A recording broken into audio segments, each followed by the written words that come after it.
So today we're going to see how to restrict a specific order type on NexoPOS 4. When we go to the POS and try to make a sale, when we try to pay, we see these are the default available order type. But for some reason, let's say we want only the delivery option to be available. Let's see how to do this.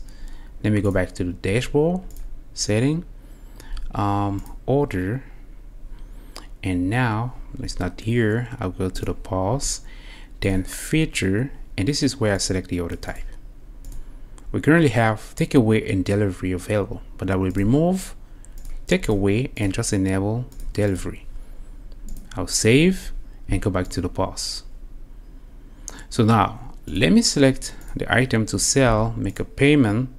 Now I just have to provide the shipping information, because since we only have one order type available, NexoPOS will select that order type for you. Again, set the shipping fields, fill the billing information here, and save.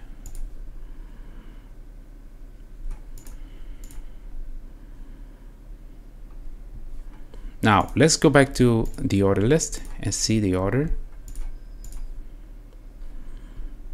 You can see that the order has been marked as delivery order. That's how to change the order type on NexoPOS 4.